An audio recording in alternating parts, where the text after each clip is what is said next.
What's up, pals and gals? In this video, we're going to be going over the top 10 man-made horrors beyond my comprehension. First up on the list, we have germ theory. See, the simple fact of the matter is 9 out of 10 times when science discovers something, they're really just rediscovering or redefining something ancient civilizations already knew, but in a way that makes the world more technically understood and therefore more boring and less magical. The perfect example of this is germ theory. See, back in the day, if you were to have asked the Mongols why they boil their water before they drink it, they would have said it's to get rid of evil spirits.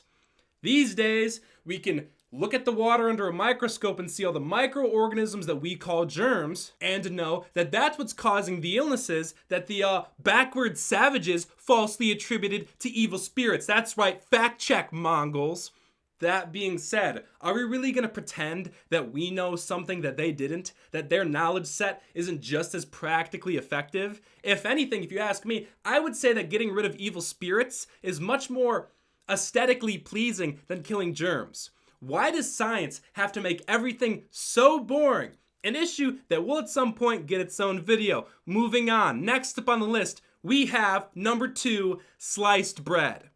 Not slicing bread, not bread that is sliced bread. I will not elaborate further. Number 3, petroleum. The man-made horrors created by the extraction and refinement of petroleum could be an entire video by itself. We're talking plastics, which of course are responsible for microplastics inside brains and placentas, synthetic fabrics, various medicines, as well as all other nonsense technologies, including poisonous chemical fertilizer made by extracting nitrogen, phosphorus, and potassium from petroleum, which kills the immune systems of plants, creating the need for chemical pesticides like glyphosate, which, by the way, is perfectly correlated with rates of autism, dementia, and Parkinson's. If there was one technology that you could undo, uninvent, undiscover, that would also undo so many of the horrors of modernity, it would 100% be petroleum. Moving on.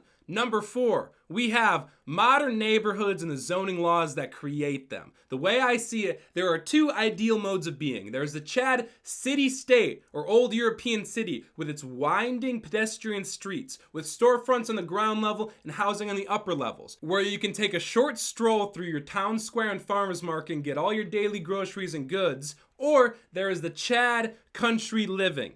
Then we have the obvious perversion of the giant cities and, of course, the modern cookie-cutter suburbs. Who would have known that the abandonment of traditional living in exchange for the expansion of post-war suburbs in the 1950s was actually a psyop? I knew. I was there. If you live in a suburb, I can almost guarantee that there are people who live right by you whom you don't know or never talk to.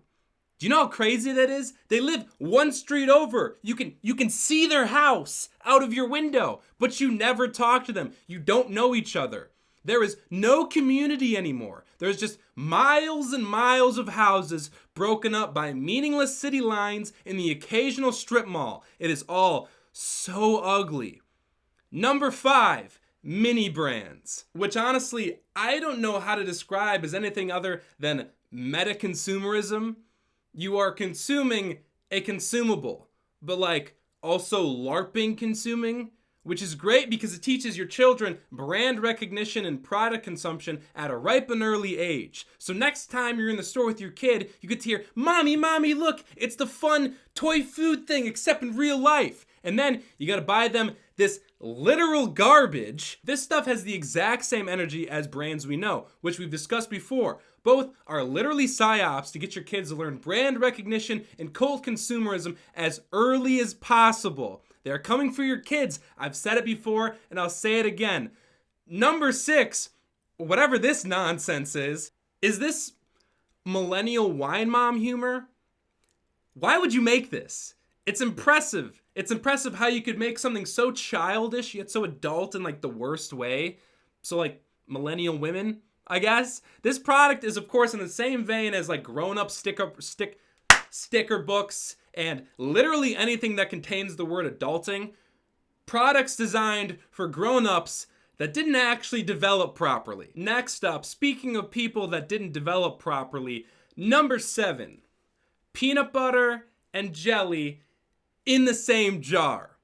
Now, one could argue that the real man-made horror is the person that somehow thought that this was a good idea and not a total abomination, or dare I say, a horror that I simply cannot comprehend. See, this right here perfectly represents the issue with modern scientists and inventors in general, perfectly articulated by, paraphrase Jeff Goldblum in Jurassic Park, you were so preoccupied with whether you could, you didn't stop to think if you should. Number 8, baby formula. So, you take breast milk, literally the food designed for babies, that has all the vitamins and minerals and nutrients that they need to grow up big and strong. And then you create this abomination. First ingredient, corn syrup solids. Bro, what are you talking about? Second ingredient, vegetable oil. And then a bunch of nonsense that no one knows how to pronounce, which will also give them 22,000 times more estrogen than breastfed babies, the equivalent of 5 birth control pills. Great for babies.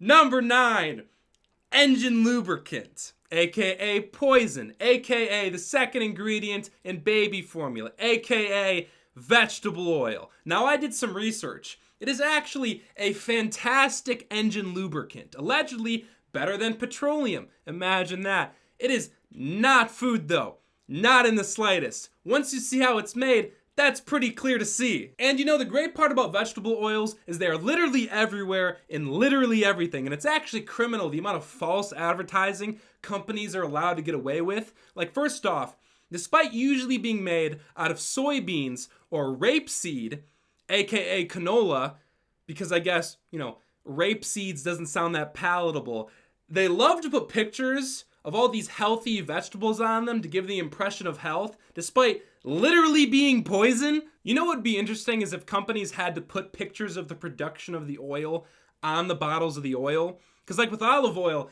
I have no idea how that's made. All I know is they were doing it in ancient Rome.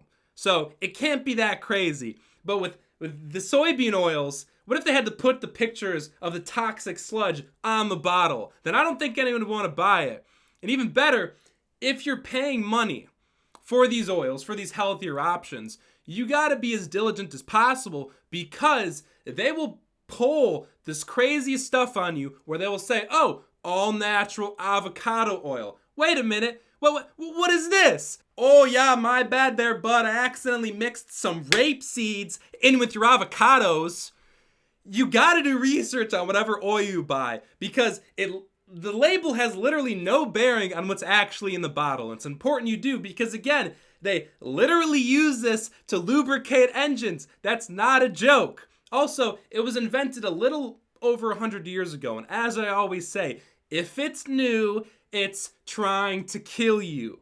Last but not least, number 10, we have the Kids Toy Vlogger Kit for the small price of $47.50 and the potential of having a long-lasting, healthy relationship with your child. You can help your child develop a personality disorder and a deep physiological need for the approval of others 10 years ahead of schedule. And since every kid these days has developed an unhealthy relationship with technology and now sees becoming a professional screen person as the only viable option, might as well start them off early if they're eventually going to be medicated for depression caused by low self-esteem and poor image issues, developed, of course, by always comparing themselves to others. Again, might as well start them off early. Build the self-destructive habits while they're young so they're set in for life.